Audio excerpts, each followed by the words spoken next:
Well, this is a very, very special episode of the Child Discipleship Podcast. Thank you for listening. Thank you for watching.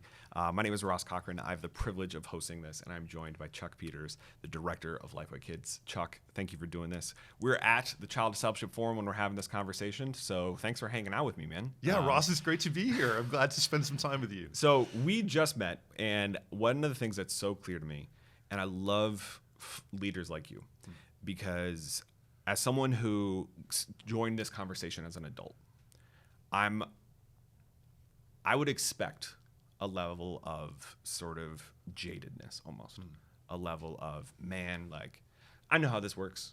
Yeah. Like, I ran this play in 1995, and I'm going to run this play again.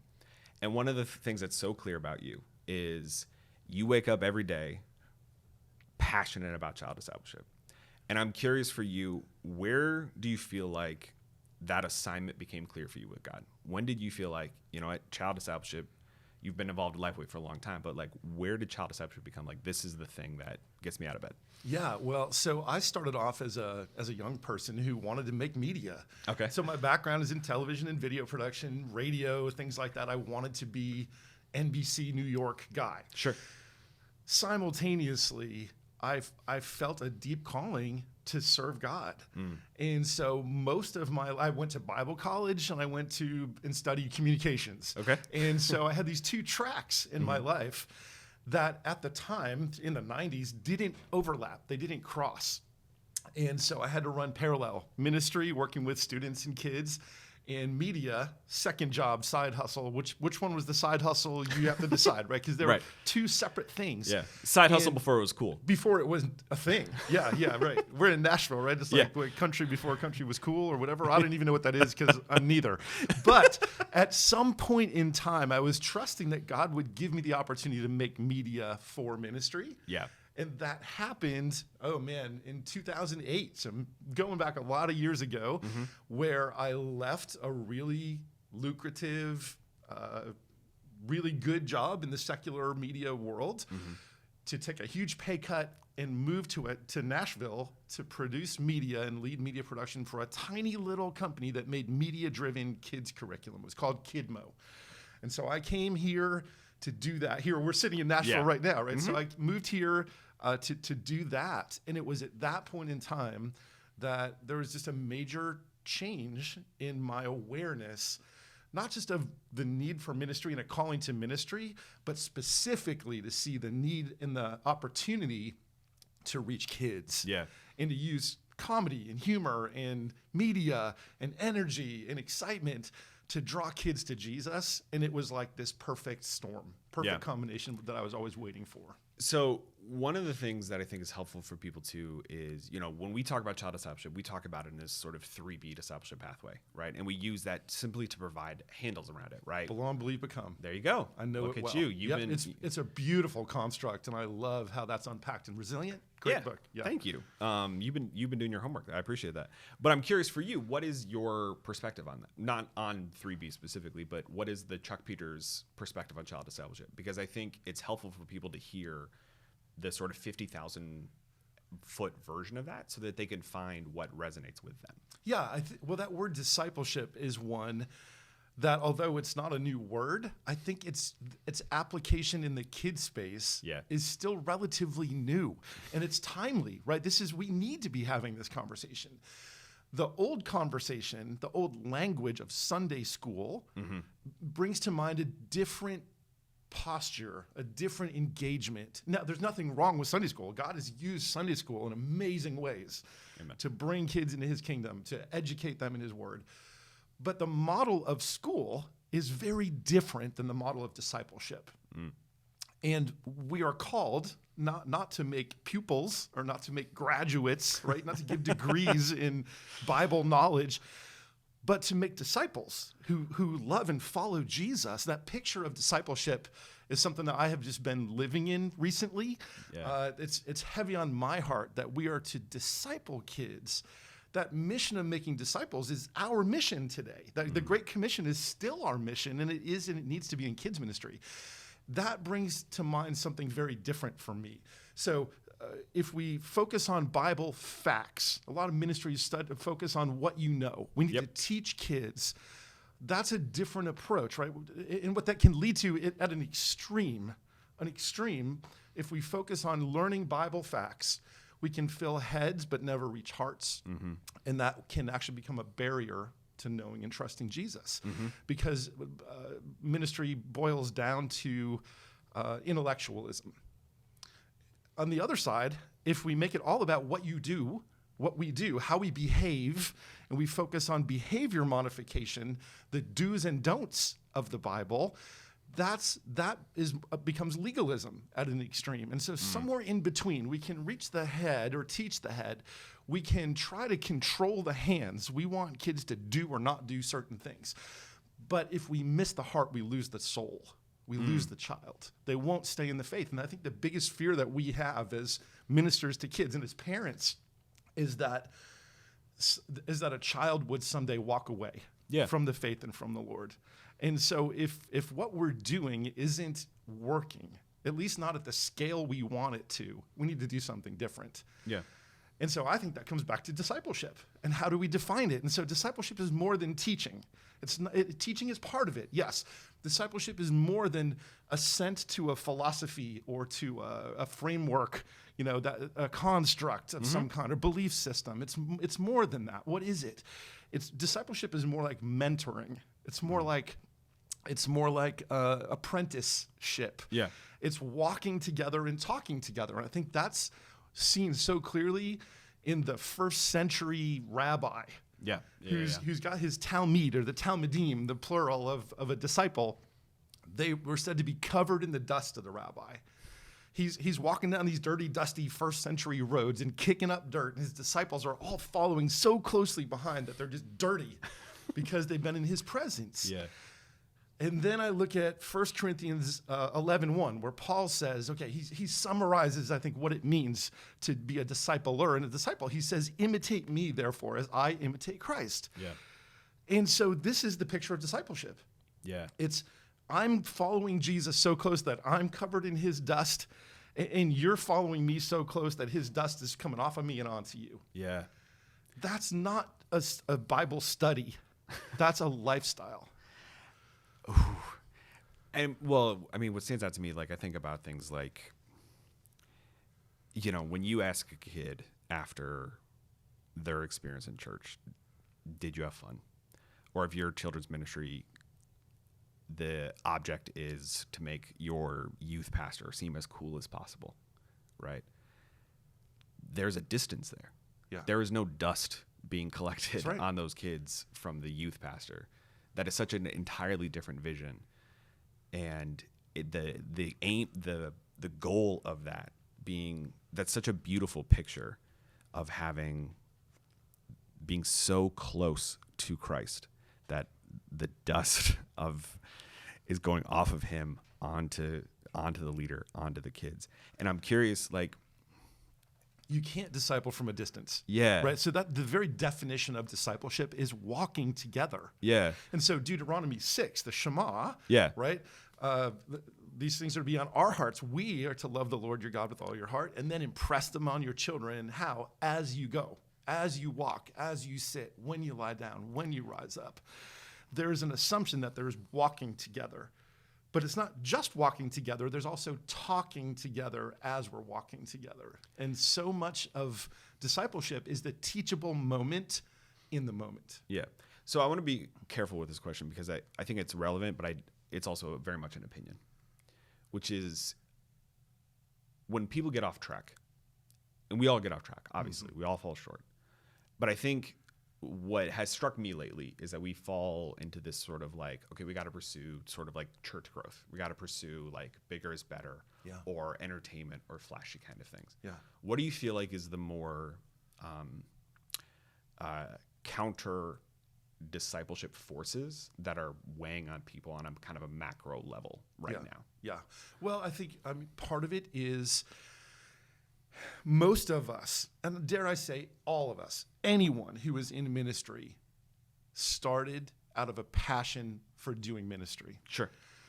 The pull that can negatively impact us, that is a danger, is that ministry becomes a job.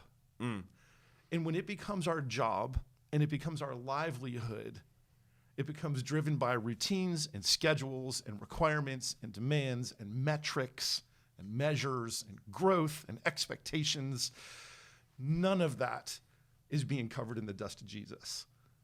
Those are the demands and burdens that we carry as leaders. Now, those things are necessary, right? But as I teach new kids ministry leaders about what to expect, we all enter in with this amazing enthusiasm, right? I'm here because I love kids and because maybe God's gifted you to be a great communicator. Like, you can unfold the scriptures in ways that kids just hang on every word that you say. Yeah. I know people like that. And then they say, I want to do this full time. And they get into a church and they realize if you work a 40-hour work week, which we all know is wink, wink, nobody's doing only 40 hours in ministry, right? Ministry is everything. It's all encompassing. Yeah. But if you clock 40 hours and you look at how many hours of ministry with kids do you actually have? Is it an hour a week? Yeah. Is it 2?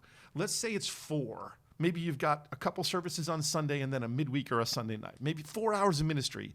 That means 10% of your time, of your work time is with kids. And if you're the leader, if you're the ministry leader, you're probably not even working directly with the kids. You're leading leaders who are working with kids. That can pull our focus. It can become about doing the job and about being successful. And I don't think that that's the point. I think that is a tool where, we can do good things that are not God things. And I think we can be distracted by the drive for success and miss being disciplers of kids who need to see Jesus in us. So I think the way that I want to take this next is beginning to bring this down to today's moment, because we've been talking about what's sort of this macro level, some of your experience, but when you think about the leader today, when you and your team are passionate about today, like what does it take to disciple a kid today? What are the challenges? What are the things that you and your team are focused on leading folks through today? Yeah, we develop curriculum at Lifeway Kids. We've been working on a new resource that we're going to unveil soon. But as we've worked on that, we came so close to breaking news on this podcast. Sorry, did you see this? Oh, shoot! And I'm not going to come on my Awana Friends podcast and talk about Lifeway resources. Listeners, if you're interested, you'll find it later someday somewhere. Don't worry about that. That's not important right now. What's important is the kingdom conversation, right? That needs to happen. And so as we have been working on developing this new resource, we have said we need to evaluate what does the church need today. Because we already make 3 different curriculum resources at Lifeway. Do we need another one? Really? We see new resources put into the quote marketplace all the time for church leaders to choose from. They've all got a scope and sequence and a study plan, and they all have a strategy, but they're all not that different, really. Sure. There's all crafts and snacks and Bible stories. It's all in there. So how do you really do anything different? But the bigger question is, what does the church need today that's not available today? And I believe that the answer is what we need is a resource that fosters discipleship. So this conversation that we're having is very timely for me. The conversations that my team and I have been having is, boy, what if we encouraged the church, or at least offered an opportunity for a resource for those who are of the mindset that we need to flip the script. So many of us in ministry lead with our content.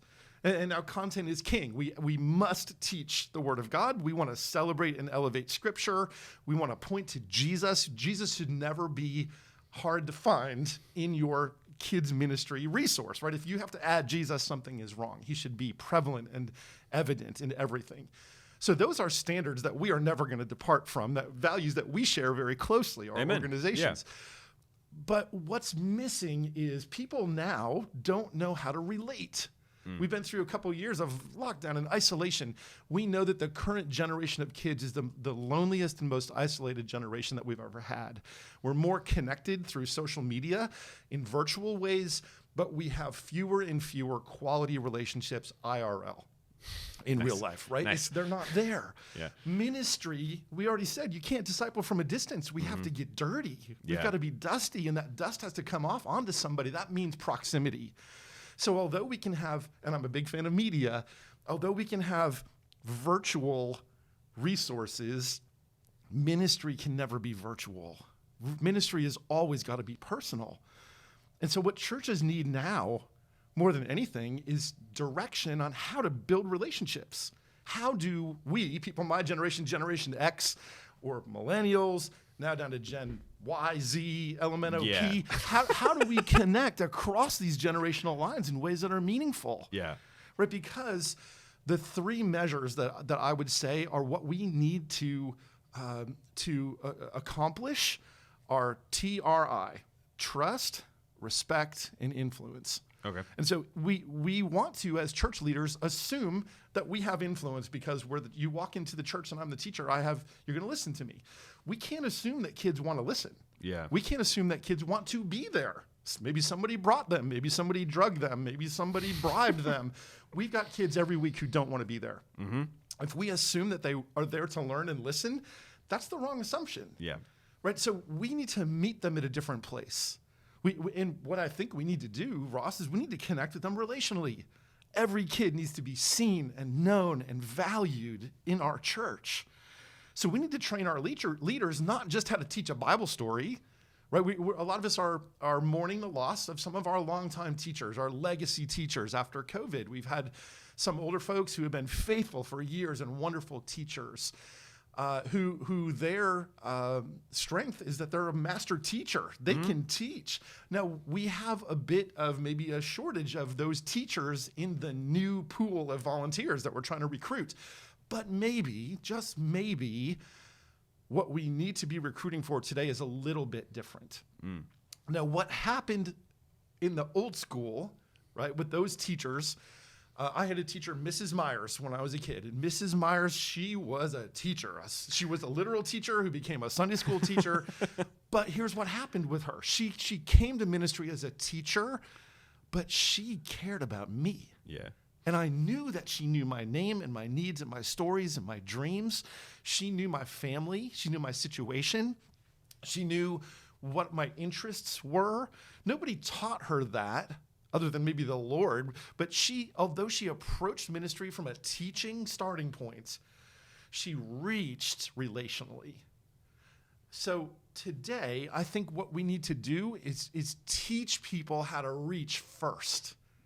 If we can learn as leaders how to engage and how to see kids and make kids feel seen. It's not enough for us to see them and say, oh, I saw you. They need to know that they were seen. Yeah. They need to know that they're heard. They need to know that they have a voice and that they have a value.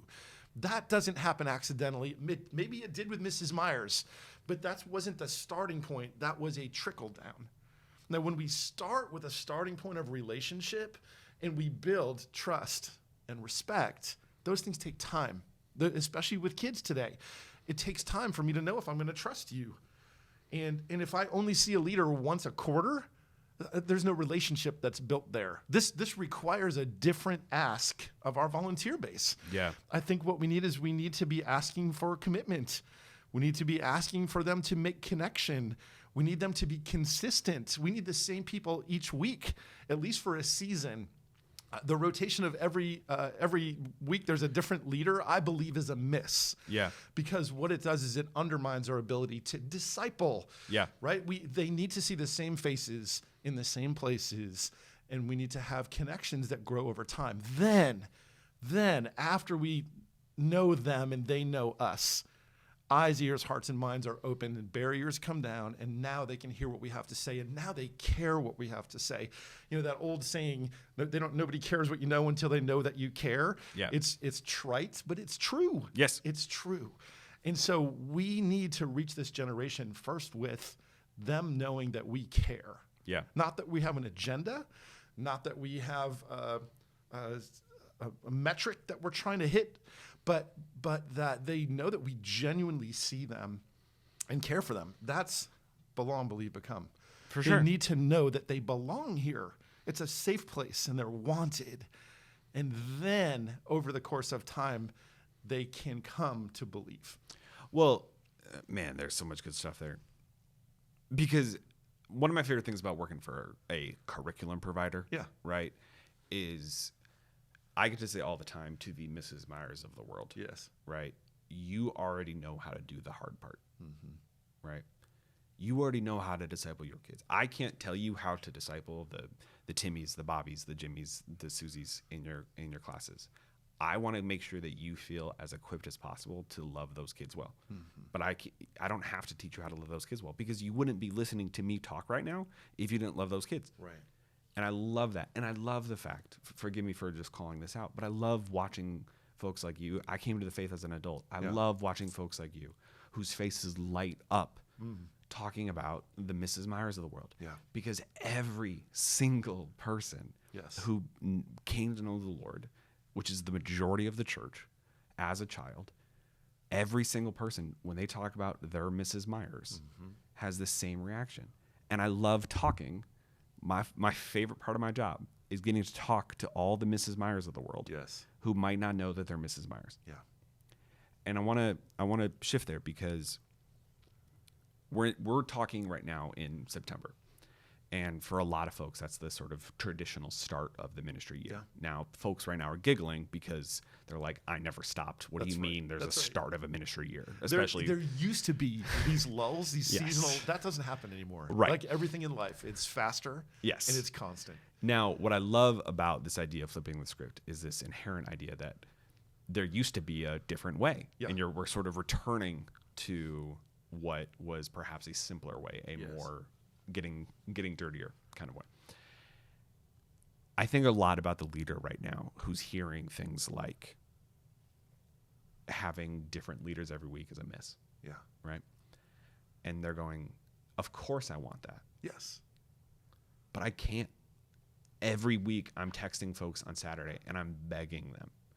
Or I'm spending hours trying to piecemeal this curriculum so it makes sense for the 6 kids on my Sunday.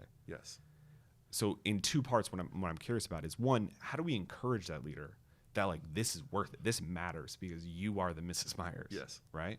But also there's a bigger vision to keep in mind here, that whatever your context looks like, I don't know what makes sense for you. I'm not going to pretend to know what makes sense for you. But that there needs to be a worthwhile conversation on what is the most discipleship-focused version of your ministry. How do we walk leaders like that who are feeling overwhelmed through that? Sure. I think it starts with identifying a clear and compelling why for our ministries.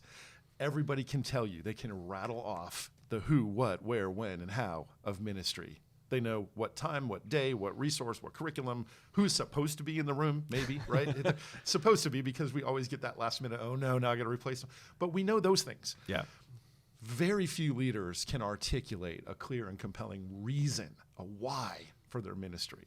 Why do we do this? Is it childcare? Well, no, we know it's not. Does our pastor think it is? Do other people think it is?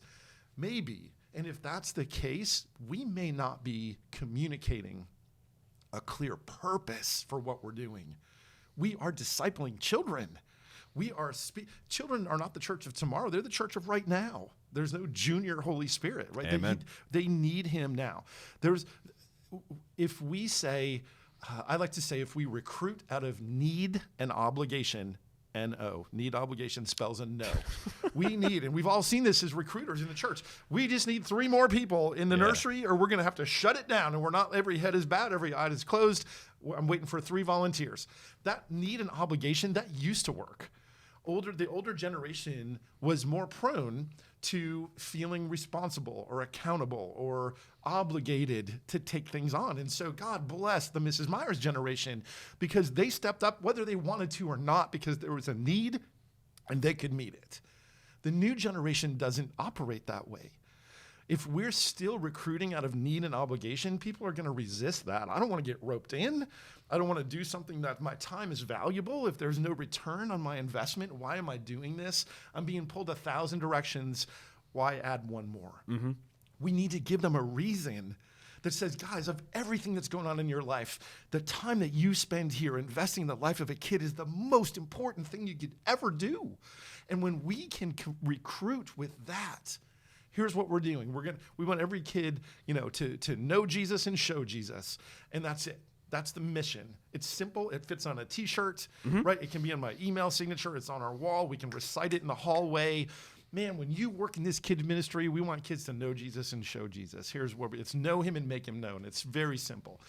And when we can get people rallied around something that's and then we need to let people see results. Yeah. The other thing is when we serve and serve and serve, and we as volunteers are not seen or valued or known, we're getting a piece of paper that's left in a box for us. We read the paper to the kids, we keep them safe for an hour, and we leave. That's a horrible, in terms of my motivation, that's a horrible motivation. We as leaders have to communicate that clear and compelling reason. We learned through COVID that everything is contagious, right? Ross, I'm sitting too close to you right now. We're within 6, but you're contagious. Yes. But the truth is, my takeaway from that, from the ministry standpoint, is whatever you have is contagious. Yep. Whatever it is.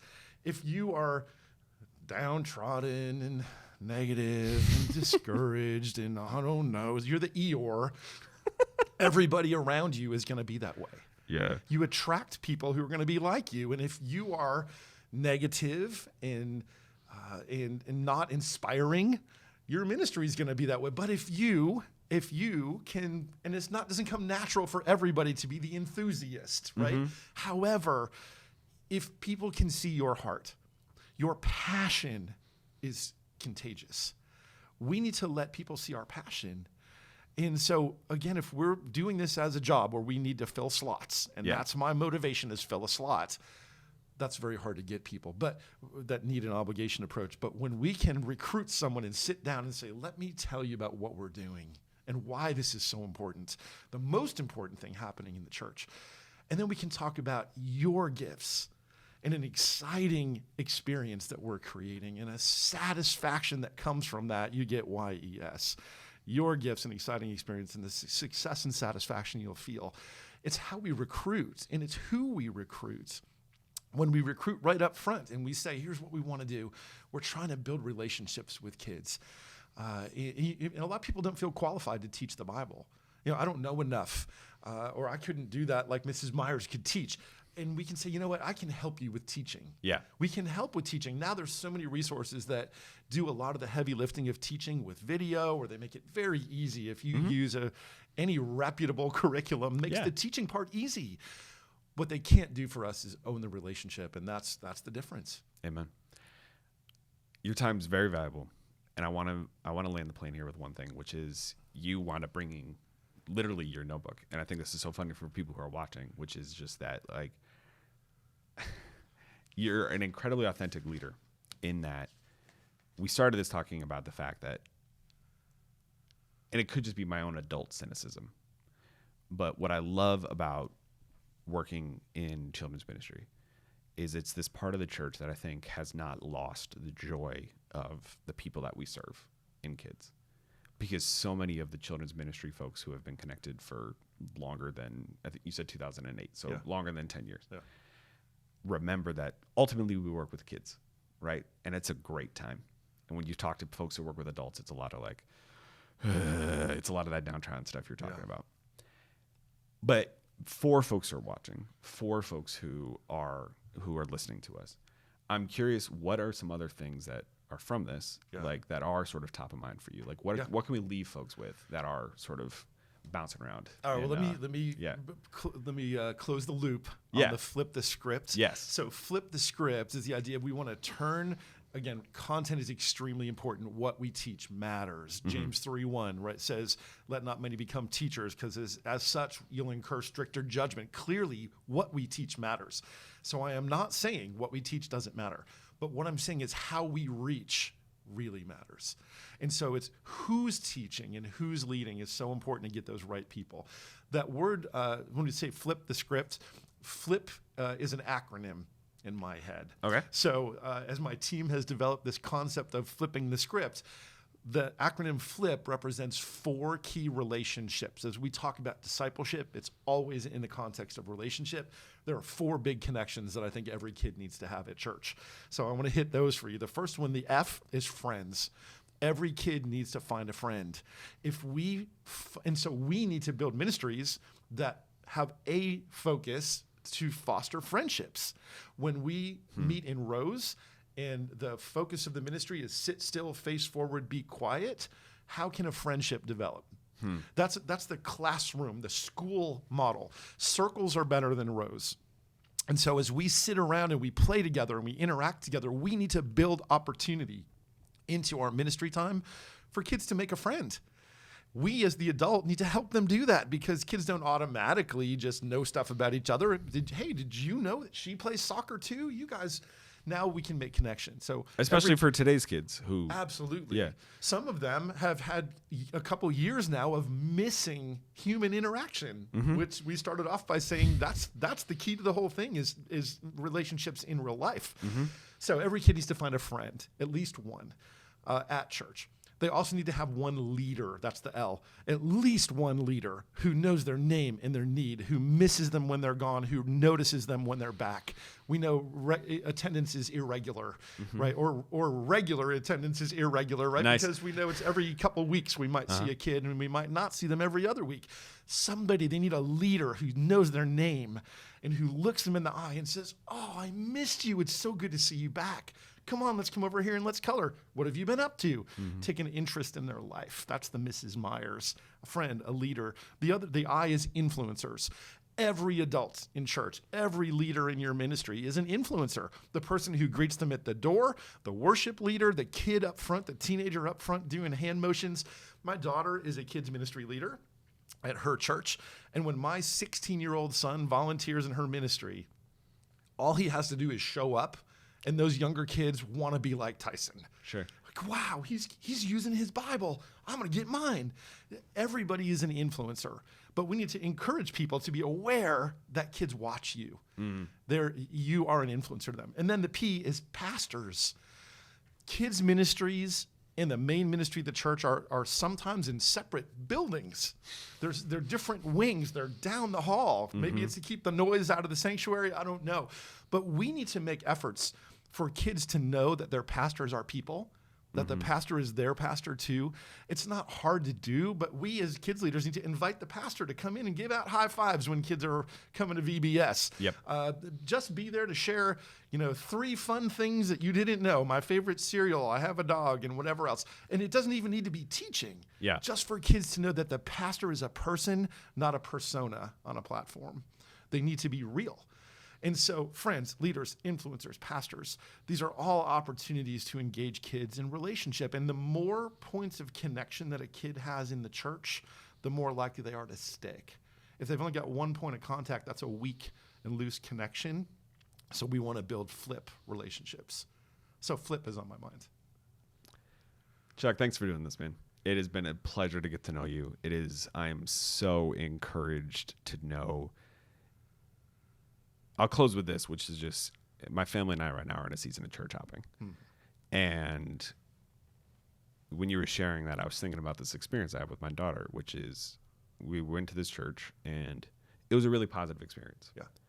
But my daughter wasn't feeling it. She's almost 7. And I couldn't figure out why. And my son walked in like he owned the place. He's 3. Walked in like he owned the place. Afterwards, the leaders were like, "Please bring him back." Like he was perfectly comfortable. And I couldn't figure out what the deal was. And it's that she didn't have a friend. She had leaders. She had people who were ready to be influencers, but there weren't kids that age at that particular service. So she connected with me because she didn't yet feel comfortable. Yeah. Because church hopping with kids is obviously very challenging regardless, right? And I'm just so grateful, and there are plenty of people who, especially if you're still listening to Chuck and I talk, that you are out there for families like mine who are looking for church homes, who are looking to lay deep roots as we build the church of today, the church of tomorrow, to build lasting faith in kids, because your leadership in organizations like Lifeway make that possible. So just thank you for your ministry. It's been really great to get to know you, and thanks everybody for listening.